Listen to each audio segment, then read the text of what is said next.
Good afternoon, welcome to good health. కిడ్నీలో రాళ్లతో బాధపడుతున్నారా? కిడ్నీలో రాళ్ళు రాకుండా ఎలాంటి జాగ్రత్తలు తీసుకోవాలి, అలాగే వీటికి హోమియోపతిలో ఎటువంటి చికిత్స అందుబాటులో ఉందో తెలియజేయడానికి పాజిటివ్ హోమియోపతి నుండి డాక్టర్ కిరణ్ బాబు గారు ఉన్నారు. వారిని అడిగి మరిన్ని విషయాలు తెలుసుకుందాం. Hello doctor, good afternoon.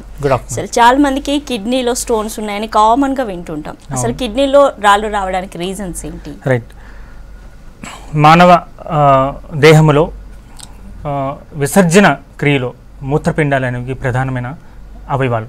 So తీసుకున్న ఆహారం కానివ్వండి, అందులో ఉన్న ఏవైతే మలిన పదార్థాలు జీర్ణమైన తర్వాత ఉన్న మలిన పదార్థాలు కానీ, తీసుకున్న ద్రవ పదార్థాల్లో సంబంధించిన మలిన పదార్థాలు కానీ, అవి కొన్ని విషతుల్యాలు ఏవైతే మనకి ఎండ్ ప్రొడక్ట్స్ అంటారు. అంటే ఒక జీవక్రియలు జరిగిన తర్వాతను చివరికి అంత్య పదార్థాలు అంటారు. ఆ ఎండ్ ప్రొడక్ట్స్ ఏవైతే బయటికి విసర్జన అవ్వాలంటే ప్రధానమైన అవయవాలు మూత్రపిండాలు. సో మూత్రపిండాలు ఇటువంటి లోపల తీసుకున్న సమతాస్థితి, అంటే తీసుకున్న లోపల ద్రవ పదార్థాన్ని ఈక్విలిబ్రియం స్టేట్ అంటారు. ఆ విధంగా చేయడంలో మొట్టమొదటి స్థానంలో మూత్రపిండాలు అనేవి ఉంటాయి.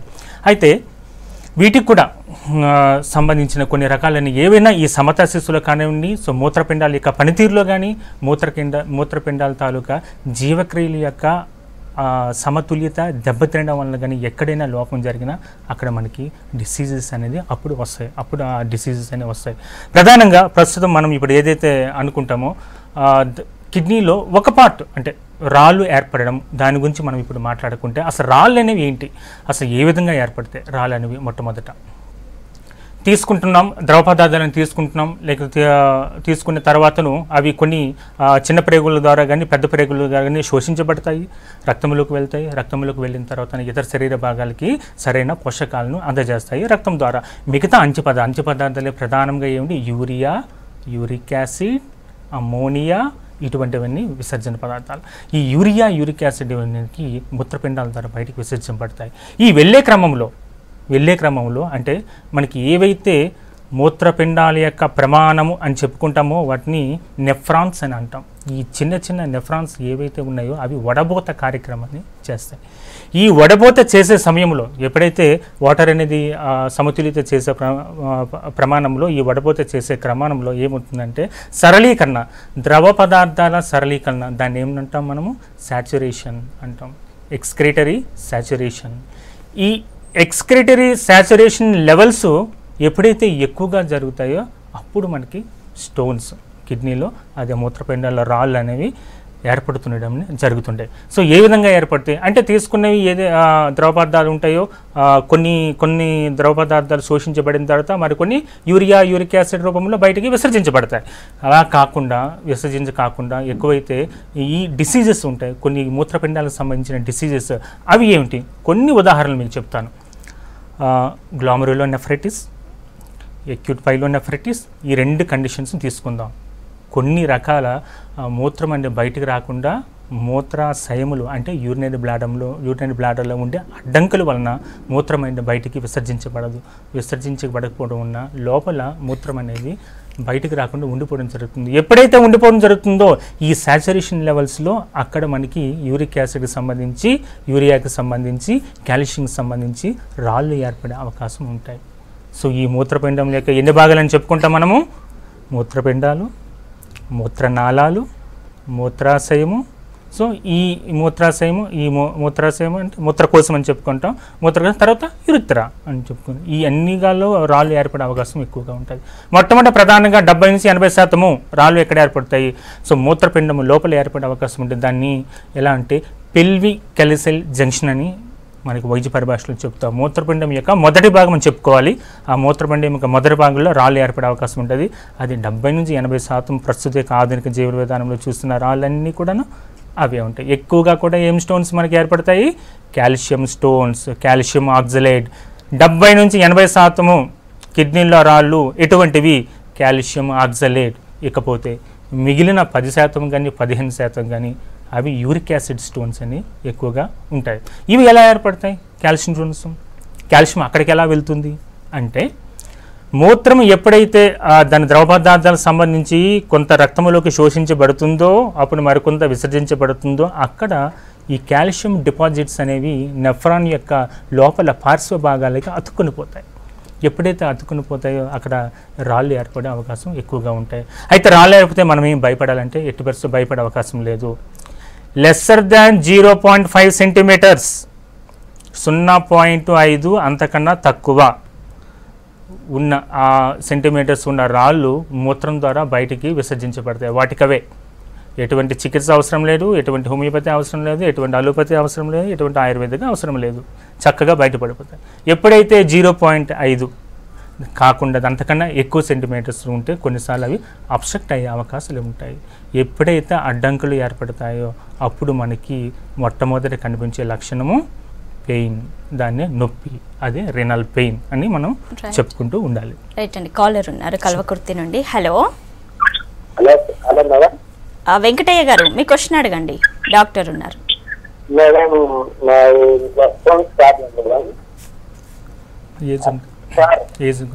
మీ ఏజ్ ఎంత అండి? ఓకే, చెప్పండి మీ సమస్య ఏంటి? సార్ నాకు 6.5 ఉందని. హలో సార్, వాయిస్ కొద్దిగా మీ వాయిస్ కొంచెం క్లారిటీగా లేదండి, కొంచెం క్లియర్గా. సార్ మాది స్టోన్స్ ప్రాబ్లం అని చెప్పారు సార్. స్టోన్స్ ఎక్కడ, ఎందులో? మూత్రపిండంలోనేనా, కిడ్నీలోనేనా? స్టోన్స్ అని చెప్పారు సార్. హలో సార్, చెప్పండి చెప్పండి మీ సమస్య చెప్పండి. రాళ్ళు అంటే ఏమైంది తర్వాత? 6.5 ఉందని చెప్పారు సార్. 6.5, very good. తర్వాత సరే రైట్. కానీ సరే, ఏదైనా సరే మనం ఎంత చెప్తున్నా రాళ్ళు. సో చాలామందికి రాళ్ళు, మనకి ఆ ప్రశ్న ఇంకా మనకి వివరంగా లేదు కాబట్టి, సో అందువలన అది 0.5లో పడిన తర్వాత పైకి ఉన్న రాళ్ళు ఏర్పడుతుంది. అలా రాళ్ళు ఏర్పడడం వల్ల మనకి ముఖ్యంగా మొట్టమొదటి కనిపించే లక్షణం ఏముంటుంది? పెయిన్, నొప్పి ఎక్కువగా ఉంటుంది. నొప్పి ఎక్కువగా మరి ఎక్కడ మొదలవుతుంది నొప్పి అనేది? సో నడుము దగ్గర ప్రాంతంలో పార్శ్వ భాగంలో నొప్పి అనేది మొట్టమొదటి మొదలవుతుంది. అయితే నెక్స్ట్ కాలర్ ఉన్నారు. హలో హలో, విజయ్ కుమార్ గారు, మీ క్వశ్చన్ అడగండి. మేడం. మేడం సార్ చెప్పండి, మీ వయసు చెప్పండి. సార్ మాది 47. 47 సార్ మాది. నేను ఆపరేషన్ చేయించుకుని 20 days అవుతాను సార్. కిడ్నీలో రాళ్ళు వచ్చినాయి. ఆపరేషన్ చేసుకున్నారా? ఆపరేషన్ చేయించుకున్నా సార్. చేయించుకున్న కానీ చాలా బక్క పడుతున్నా సార్. నేను అదే ప్రాబ్లం ఉంది సార్. ఆపరేషన్ చేయించుకున్నా సార్. ఆపరేషన్ ఎలా చేసే మెథడ్ ఏ విధంగా చేశారు? వెనక భాగం వెనక భాగం చేసి సార్, డ్రిల్లింగ్ చేసి వెనక భాగం చేశారు కదా. సార్ ఇప్పుడు ఏమవుతుంది మీకు సమస్య చెప్పండి. ఇప్పుడు ఏం లేదు సార్, చాలా వీక్ అవుతున్నా సార్, బక్క పడ్డా బాగా. సరే, ఎప్పటి నుంచి బక్క అవుతున్నారు? ఆపరేషన్ చేయించుకున్న కాంచెలు అవుతున్నా సార్. ఆపరేషన్ చేసుకున్న 4 రోజుల కాంచెలు బాగా బక్క అవుతున్నా సార్. అంటే ఆపరేషన్ చేసిన తర్వాత ఆకలి సరిగా లేదా? ఆకలి బాగానే ఉంది సార్. మరి ఈ విషయం మీ డాక్టర్ గారితో చర్చించారా? చెప్పలేదు సార్, ఇంకా స్టంట్ తీయలేదు. సరే సరే అయితే మీ విజయ్ కుమార్ గారు 47 సంవత్సరాలు. మీరు ఇదివరకు మీరు చేసిన కిడ్నీకి ఆపరేషన్ చేశారని అంటున్నారు. మీరు చెప్పిన ప్రకారం చూసుకుంటే అది PCNL, పెర్క్యూటేనియస్ నెఫ్రోలిథోట్రిప్సీ చేస్తుంటారు. వెనక భాగం నుంచి చేసే ఆపరేషన్ అది కిడ్నీ స్టోన్స్. అయితే తర్వాత బరువు తగ్గడము, ఇక్కడ 2 రకాల ముందుగా ఆలోచించాలి. ఆపరేషన్ చేసిన ముందు కానీ తర్వాత కానీ కొన్ని రకాల యాంటీబయాటిక్స్ వాడతారు. యాంటీబయాటిక్స్ వాడిన తర్వాత జీర్ణాశయం లోపల శ్లేష్మ పొర పూర్తిగా కుంచుకుపోతుంది, ఆకలి వేయదు. సో అందువలన ఆపరేషన్ చేసిన కొన్ని డేస్ తర్వాత మళ్ళీ మీకు ఆకలి వేస్తుంది. అది యాంటీబయాటిక్స్ వలన ఆకలి తగ్గిపోయే అవకాశము మేబీ ఉంటుంది అందువల్ల. సో అది ఒక ఆకలి లేకపోవడానికి ప్రధానమైన కారణం. ఇక రెండవది, లోపల మనకి ఎప్పుడైతే మీకు ఇంకా స్టంట్ వేసి ఉన్నారంటున్నారో అవి రిమూవ్ చేసే వరకు కూడాను మీకు వైద్యులు ఆహారంలో కొన్ని మీకు రిస్ట్రిక్షన్స్ చెప్పి ఉంటారు. కొన్ని రకాల ఆహార పదార్థాలు తీసుకోవాల్సి ఉంటుంది. దానివలన ప్రోటీన్లు అనేవి సరిగా శరీరానికి అందవు. దానివలన బరువు తగ్గే అవకాశం ఎక్కువగా ఉంటుంది. వీటితో పాటుగా కిడ్నీలో స్టోన్స్ కానీ అవి కాకుండా వేరే ఇతర భాగాల్లో ఎటువంటి ట్యూమర్స్ కానీ అటువంటి ఉంటాయి. ఇది చాలా మీ కేసులో అలా అవ్వదు. కొన్ని కేసుల్లో ఆకలి తగ్గితే మాత్రం, అంటే అటువంటి ట్యూమర్స్ కూడాను దాని ఎక్స్గ్రెంట్ పైన అంటే కిడ్నీకి సంబంధించిన అవుట్ ఆఫ్ కిడ్నీ కాకుండా కిడ్నీకి ఇతర భాగాల్లో ఉన్న ఏమైనా ట్యూమర్స్ ఏర్పడినప్పుడు అప్పుడు ఆకలి తగ్గే అవకాశం ఉంటుంది. అది ఆపరేషన్ చేసిన తర్వాత కాదు, కొంత సమయంలో కనిపిస్తుంది. అది లాస్ట్ మేబీ 20 నుంచి 30% వరకు ఉంటుంది ఈ విధంగా. సో ఆకలి ఖచ్చితంగా కొన్ని రోజుల్లో మీకు ఆకలి వేసే అవకాశం ఉంటుంది. ఈ విషయంలో మీరు భయపడిన అవసరం లేదు. ఓకే అండి, ఇప్పుడు కిడ్నీలో స్టోన్స్ వచ్చినాయి అనేది మనకి సిమ్టమ్స్ వైజ్గా ఎలా తెలుస్తుంది? అంటే ఓన్లీ పెయిన్ ద్వారానే తెలుస్తుందా, లేకంటే ఇంకేమైనా సిమ్టమ్స్ కనిపిస్తాయి? చాలా కష్టం. మనకి కిడ్నీలో రాళ్ళు వచ్చినప్పుడు అది మొట్టమొదట ఏర్పడుతున్నప్పుడు కానీ మనకి వ్యాధి లక్షణాలు అంటే మన శరీరము మనకి తెలియచేయడం అనేది చాలా కష్టం. అంటే ఏ విధంగా ఉంటుంది పెయిన్? సడన్గా వచ్చే అవకాశం ఎప్పుడూ ఉండదు. ఎప్పుడు కూడా పెయిన్ ఎలా ఉంటుందంటే డల్ ఏకింగ్ అంటారు. అంటే నెమ్మదిగా ప్రోగ్రెసివ్గా పెయిన్ అనేది మెల్లగా వచ్చి ఒక్కసారి అవుతుంది. అది అక్యూట్గా ఉంది. ఆ విధంగా ఎవరికైనా 4-5 సంవత్సరాల క్రితం కానీ ముందుగానే రాళ్ళు ఉన్నప్పుడు ఒక్కసారి ఆ రాళ్ళు ఏవైతే ఉంటాయో మూత్రపిండం నుంచి మూత్రనాళంలోకి వచ్చేటప్పుడు ఒక్కసారి అడ్డంకులు ఏర్పడతాయి. దాన్ని అబ్స్ట్రక్షన్ అంటారు. అబ్స్ట్రక్టివ్ యూరోపతి అని అందుకు చెప్పుకుంది. ఎప్పుడైతే ఎప్పుడైతే అడ్డంకులు ఉంటుందో అప్పుడు ఒక్కసారి సడన్గా పెయిన్ అనేది సివియర్గా వస్తుంది. ఆ విధంగా సో మొట్టమొదటి నొప్పే కాదు, నొప్పి వచ్చిందంటే కిడ్నీలో రాళ్ళు మాత్రమే కాదు, సో వేరే ఇతర భాగాల్లో కూడా చూసుకోవాలి. సో రాళ్ళు కాకుండా సో కిడ్నీకి సంబంధించిన ఇతర ట్యూమర్స్లో కానివ్వండి, కానీ సో పైన ఉన్న ఎపిగాస్ట్రిక్ మనకి జీర్ణ వ్యవస్థకు సంబంధించిన కానివ్వండి, కొన్ని రకాల అక్కడ ఉన్న కాలేయానికి సంబంధించిన కానీ అపెండిక్స్ అంటాం, అపెండిక్స్ సంబంధించిన సమయంలో కానీ నొప్పి ఏదైనా ఒకేలా ఉంటుంది. అయితే దానికి తగ్గట్టు చరిత్ర అనేది మనకు కరెక్ట్గా అవసరం. కిడ్నీకి సంబంధించిన నొప్పి ఎలా ఉంటుంది? సో మనకి ఆ వెనుక భాగంలో వచ్చే నొప్పి అలా ఉండి కిందగా అంటే కింద మనకి పురుషుల్లో అయితే టెస్టిస్ అని చెప్పుకుంటూ ఉంటాము. అదే స్త్రీల్లో వచ్చేసరికి లేబియా మేజర్ అంటాం, వల్వా అంటాం. ఆ రీజన్కి అండి నొప్పిని కిందకు వస్తుంది, పైనుంచి కిందకి ఇలాగా యాటవల్గా కిందకు వస్తుంది అన్నమాట. అలా వచ్చినప్పుడు అది యొక్క చాలా important character features of the renal pain అంట. అందుకే మనం ఏమనాలి, రేనల్ కొలిక్ అని వాడడం చాలా తప్పు, రేనల్ పెయిన్ అని వాడడం చాలా సమంజసం. సో ఈ విధంగా నొప్పితో పాటు వాంతులు కూడా అయ్యే అవకాశం ఎక్కువ ఉంటుంది. సో వాంతులు ఎక్కువ ఉంచి యూరిన్ అంటే మూత్రానికి సంబంధించిన అంటే వీళ్ళు ఏం మాటిమాటికి మూత్రానికి వెళ్తూ ఉండడం, మళ్ళీ వస్తూ ఉండడం, మళ్ళీ వెళ్తూ ఉండడం, బాత్రూమ్కి వెళ్ళి మళ్ళీ యూరిన్ పాస్ చేసి మళ్ళీ రావడం, ఇలా ఎక్కువసార్లు జరుగుతూ ఉంటుంది. ఎక్కువసార్లు జరుగుతూ ఉంటుంటే ఏమవుతుంది అక్కడ? అలా కారణం ఏంటి? సో అక్కడ ఏవైతే మూత్రాశయం ఉంటుందో మూత్రాశయం ఇంకా sensitive levels, hyper sensitive levels అయిపోతాయి. అప్పుడు కిడ్నీలో ఉన్న రాళ్ళు ఉన్న వ్యక్తులు ఇటువంటిది గమనిస్తూ ఉంటారు. ఈ విధంగా చూసి కొన్ని రకాల కిడ్నీ, యూరిటరీ బ్లాడర్ అనేది ఎక్స్రే ద్వారా కానీ, అల్ట్రాసోనోగ్రఫీ ద్వారా కానీ, యూరోగ్రామ్ ద్వారా కానీ, యూరోడైనమిక్ స్టడీ ద్వారా కానీ ఇటువంటి పరీక్షల ద్వారా మూత్రపిండంలో రాళ్ళు ఏ విధంగా ఉన్నాయి, దానికి ఎంత సైజులో ఉన్నాయి, దానికి మనం చికిత్స ఎలా తీసుకోవాలి, మాటిమాటిగా మూత్రంలో రాళ్ళు ఏర్పడుతూ ఉంటే మళ్ళీ రాకుండా ఈ హోమియోపతిలో మనకి ఏ విధంగా చికిత్స తీసుకోవాలి అనేవి ఆధారపడి ఉంటాయి ముఖ్యంగా కూడా. ఓకే అండి, కాలర్ ఉన్నారు, మాట్లాడదాం. హలో హలో హలో శివ గారు, చెప్పండి మీ ప్రాబ్లం చెప్పండి. మేడం, నా వారికి 2 కిడ్నీలో 2 రాళ్ళు వచ్చాయి మేడం. ఎవరికి? హలో, నా భార్యకు సార్. ఏజ్ చెప్పండి. ఏజ్ 24 ఉంటుంది సార్. ఏమైంది చెప్పండి సార్. తను ప్రెగ్నెంట్, తనకి 2 కిడ్నీస్ లో 2 రాళ్ళు వచ్చాయి సార్. ఒకటి 3.8 అండ్ ఒకటి 3.6 సార్. యా సార్, దానికి ఏమైనా ట్రీట్మెంట్ దొరుకుతుందా సార్ మనకి? ఇప్పుడు ఎన్నో మంత్ అండి మీ భార్య? Third month. మరి ఏమైనా కలిసారా డాక్టర్ గారిని? యా, డాక్టర్ని కలిసారు సార్. కానీ ఏంటంటే జస్ట్ పెయిన్ కిల్లర్ ఇచ్చారు, కానీ దానికి ఎలాంటిది సైజ్ చేయలేదు సార్. రైట్. డాక్టర్ గారు చెప్పిన మీకు ప్రశ్నకి సమాధానం వచ్చేసరికి డాక్టర్ గారు చెప్పింది ఖచ్చితంగా కరెక్టే. ఎందువల్లంటే మీకు చెప్తాను. ప్రెగ్నెన్సీలో ఏమవుతుంది మరి సాధారణంగా 3 నెలలు కానీ 4 నెలలు కానీ 5 నెలలు కానీ సాధారణంగా ఏముంటాయి, అన్ని జీవక్రియలు ఎక్కువగా ఉంటాయి. అందువలన ప్రెగ్నెన్సీలో చక్కెర స్థాయిలో రక్తంలో పెరుగుతాయి, ప్రెగ్నెన్సీలో థైరాయిడ్ స్థాయిలో రక్తంలో పెరుగుతాయి. నెక్స్ట్ అదేవిధంగా ప్రెగ్నెన్సీలో కూడాను అది మూత్రపిండంలో రాళ్ళు ఏర్పడే అవకాశం ఖచ్చితంగా ఉంటుంది. ఎందువనంటే జీవక్రియలు, దానికి యూరిక్ యాసిడ్ కానీ ఇవి ఎక్కువగా అంచు పదార్థాలు ఏవైతే ఉంటాయో తయారయ్యే అవకాశం ఎక్కువగా ఉంటుంది. సో డెలివరీ అయిన తర్వాత ఆటోమేటిక్గా అన్ని జీవక్రియలు మళ్ళీ నార్మల్గా వచ్చేస్తాయి. అందువలన సార్ ప్రస్తుతం ఈ విధంగా అంటే ఈ స్టోన్స్ ఏవైతే 3.36 ఉన్నాయో సిమ్టమ్స్ వ్యాధి లక్షణాలు లేనంత వరకు కూడాను మీరు ఎప్పుడు కూడా కొన్ని నెలలకి డాక్టర్ గారికి అందుబాటులో ఉంటుంటే ఇవి ఎట్టి పరిస్థితుల్లో ప్రమాదకరం కావు. సైజు ఎక్కువగా పెరగకూడదు. ఎందుకంటే ఈ పరిస్థితుల్లో కూడాను సర్జరీ ఎట్టి పరిస్థితుల్లో అవకాశం ఉండదు. ఇప్పుడు అవకాశం చేసిన అవసరం లేదు. సో కొంత టైం అయిన తర్వాతను కూడాను అంటే ఆల్రెడీ ఇప్పుడు మీకు 3rd, 4th మంత్ కాబట్టి సో డెలివరీ అయిన తర్వాత ఆటోమేటిక్గా కిడ్నీలు అంత రాళ్ళు అనేది పూర్తిగా పోయే అవకాశం ఉంటుంది, మళ్ళీ పెరిగే అవకాశం రాదు. తర్వాత డెలివరీ అయిన తర్వాత మళ్ళీ ఉన్న రాళ్ళు పోవాలి ఎట్లా అంటే వేరే ఇతర వైద్యం రాకూడదు. ఎలా అంటే మళ్ళీ రాళ్ళు మాటిమాటికి ఏర్పడకుండా ఉండే ఖచ్చితంగా దానికి హోమియోపతి వైద్య విధానం ద్వారా మాత్రమే రాళ్ళు మళ్ళీ ఏర్పడకుండా పూర్తిగా మనము ఖచ్చితంగా 80-90% పూర్తిగా మనం నివారించుకోవచ్చు. ఓకే అండి, కాలర్ ఉన్నారు, మాట్లాడదాం. హలో హలో, శ్రీశైలం గారు, మీ క్వశ్చన్ అడగండి, డాక్టర్ ఉన్నారు.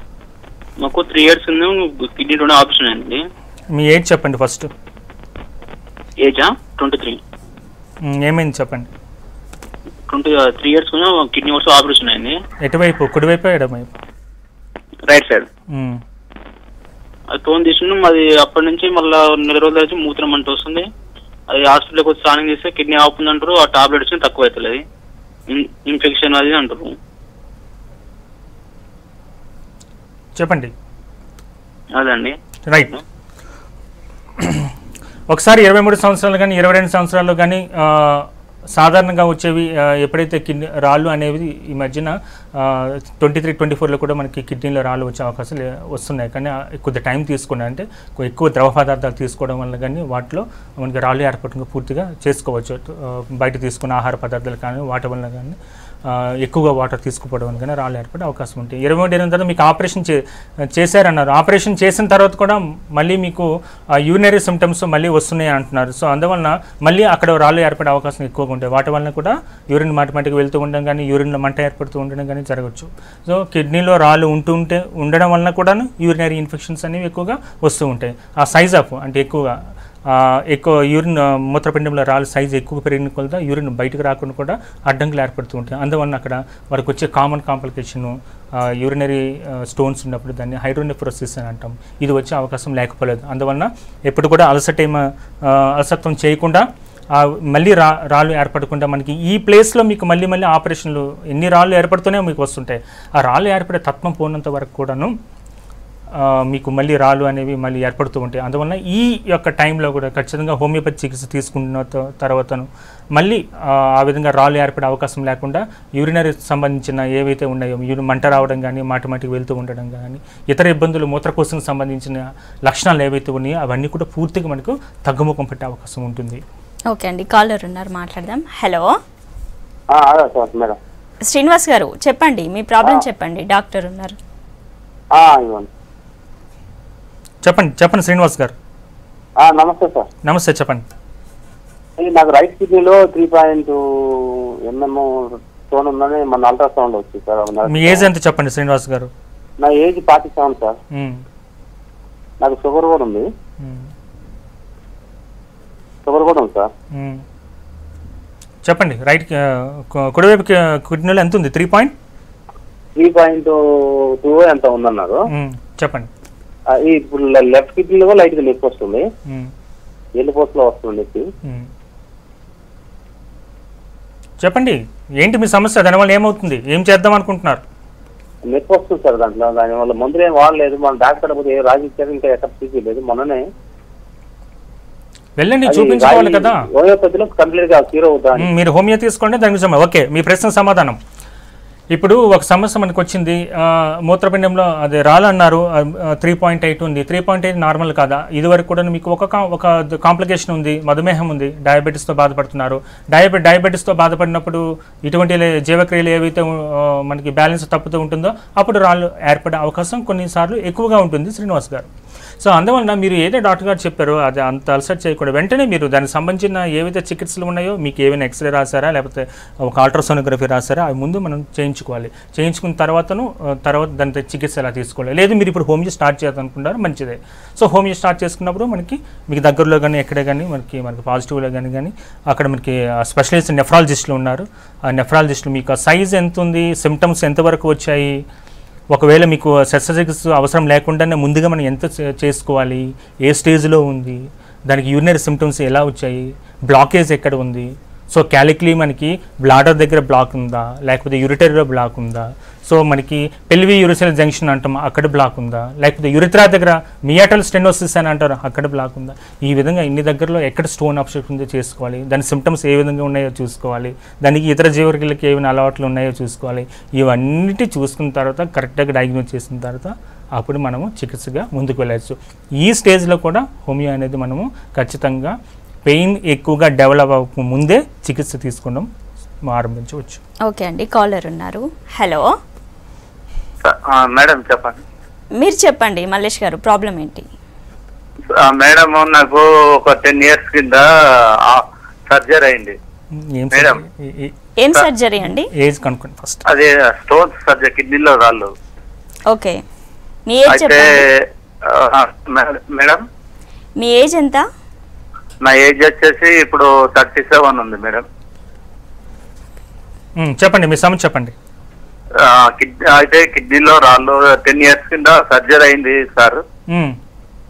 అయితే ఇప్పుడు 10 years తర్వాత మళ్ళా మొన్న ఒక 3 months కింద మళ్ళా రాళ్ళు రైట్ సైడ్ లో రాళ్ళు వచ్చినాయి సార్. అయితే మా ఇప్పుడు స్కానింగ్ తీపించుకుంటే ఒకటి 9 mm ఉంది, ఒకటి 8 mm ఉంది. అయితే అది ఇప్పుడు స్కానింగ్ లో వెళ్ళి నేను పెయిన్స్ నొప్పి లేచింది మేడం సార్. సరే ఇప్పుడు ఏం చేద్దాం అనుకుంటున్నారు? అదే మీ ద్వారా తెలుసుకుందామని నేను ఫోన్ చేశాను. సరే సరే, ఏం వరి అవ్వకండి. సో కిడ్నీకి సంబంధించిన ఈ విధంగా పెథాలజీ ఉంటుంది. ఒకసారి ఆపరేషన్ ద్వారా కానీ ఒక రాళ్ళు ఏమైనా తీసినట్లా అలా లైఫ్ లాంగ్ ఎన్ని ఆపరేషన్ చేసుకుంటాం అట్లా, అది కరెక్ట్గా. సో అందువలన ఇప్పుడు 10 సంవత్సరాల క్రితం మీరు చేశారు, ఆపరేషన్ చేసిన తర్వాత రాళ్ళు తీసివేయడం జరిగింది, మళ్ళీ మీకు రాళ్ళు ఏర్పడుతూ ఉంటాయి. ఈ విధంగా చేసుకున్నప్పుడు మనం ఏంటి పర్సనల్గా అసలు మామూలుగా మనం ఏం జాగ్రత్తలు తీసుకుంటున్నాం రాళ్ళు వచ్చేటప్పుడు? సరే ముందు మీకు వివరణ ఇచ్చి తర్వాత చెప్తాను. ఎప్పుడైతే మళ్ళీ మీకు రాళ్ళు ఏర్పడే అవకాశం ఉంది, ఎవరైనా కొంతమంది ఇండివిజువల్స్లో రాళ్ళు మాటికి ఏర్పడే తత్వం ఉంటే ఆ తత్వం పోవాలి. ఆ రాళ్ళు ఏర్పడే తత్వం పోవాలి అంటే ఎక్కడైనా స్టోన్స్ వస్తాయి. మూత్రపిండంలో రాళ్ళు రావచ్చు, పిత్తాశయంలో రాళ్ళు రావచ్చు, నెక్స్ట్ ఇంకా ప్యాంక్రియాస్లో క్లోమ గ్రంథిలో రాళ్ళు రావచ్చు, అధివర్క గ్రంథి ఎడ్రినల్ గ్రంథికి సంబంధించిన రాళ్ళు రావచ్చు. సో ఇన్ని రకాల రాళ్ళు ఎక్కడైనా ఏర్పడవచ్చు. సో ఆ తత్వం పోవాలి అంటే తత్వానికి చికిత్స అంటే ఖచ్చితంగా హోమియోపతి వైద్య విధానంలోనే కాన్స్టిట్యూషనల్ ట్రీట్మెంట్ అని అంటాం. సో కాన్స్టిట్యూషనల్ ట్రీట్మెంట్ అంటే వ్యాధి యొక్క రోగం చరిత్ర కాదు, రోగి చరిత్ర కూడా. ఈ రెండు ఎప్పుడైతే మిక్స్ చేస్తామో రాళ్ళు ఏర్పడే తత్వం ఖచ్చితంగా హోమియోపతి వైద్య విధానం ద్వారా 100% క్యూర్ చేయవచ్చు. ఇకపోతే తీసుకోవాల్సిన జాగ్రత్తలు, ఇన్ని విధంగా రాళ్ళు ఏర్పడినప్పుడు ఏం చేయాలి, అసలు ఏంటి ముఖ్యమైన విధి, మూత్రపిండం యొక్క ముఖ్యమైన విధి ఏంటి? ద్రవ పదార్థాల సమతీకరణ. ఈ ద్రవ పదార్థాలను కరెక్ట్గా బ్యాలెన్స్ స్టేజ్లో ఉంచాలి. వాటర్ ఎక్కువగా తీసుకుంటూ ఉండాలి, నీరు ఎక్కువగా తాగుతూ ఉండాలి, ద్రవ పదార్థాలు ఎక్కువగా తీసుకుంటూ ఉండాలి. కొబ్బరి బొండం కానీ ఇటువంటి కానీ వేరే గ్లూకోజ్ కానీ ఇటువంటి ఆహార పదార్థాలు వాటర్. అంటే సామాన్యంగా మానవుడు అంటే ఒక రోజుకి 5 నుంచి 6 లీటర్లు వాటర్ అనేది తాగవలసి ఉంటుంది తప్పకుండా. ఇప్పుడు మనం చాలా తక్కువ, ఇప్పటితో పోల్చుకుంటే చాలా తక్కువగానే వాటర్ తీసుకుంటున్నాం. ఒక 2 నుంచి 1 లీటర్ తాగడమే చాలా కష్టం అవుతుంది. సో 5 నుంచి 6 లీటర్ల వాటర్ ఎప్పుడైతే మినిమం 4 నుంచి 5 లీటర్ల వాటర్ ఎక్కువ తీసుకుంటే ఆ ఫంక్షన్ అనేది ఎప్పుడు కూడా మూత్రపిండాలకు సంబంధించి ఉంటుంది. సో అందువలన ఎప్పుడైతే ఉంటుందో రాళ్ళు ఏర్పడేది ఆ యొక్క ఏదైతే ఉంటుందో ప్రోగ్రెసింగ్ ఆ కిడ్నీ యొక్క మూత్రపిండం యొక్క ఆ పిల్విక్ రీజన్లో కానీ వేరే భాగంగా తగ్గిపోతుంది. అప్పుడు రాళ్ళు మాటికి ఏర్పడే అవకాశం పూర్తిగా ఉంటుంది. సో ఈ విధంగా చేసుకుంటూ ఉంటే బయట హై ప్రోటీనేషియస్ ఫుడ్ కానీ వాటర్ తీసుకోకుండా ఎక్కువ కాలం వాటర్ తీసుకోకుండా ప్రోటీనేషియస్ ఫుడ్ ఎక్కువగా తీసుకుంటే రాళ్ళు ఏర్పడే అవకాశం ఉంటుంది. వీటితో పాటుగా కొంతమందిలో గౌట్ అని అంటాం.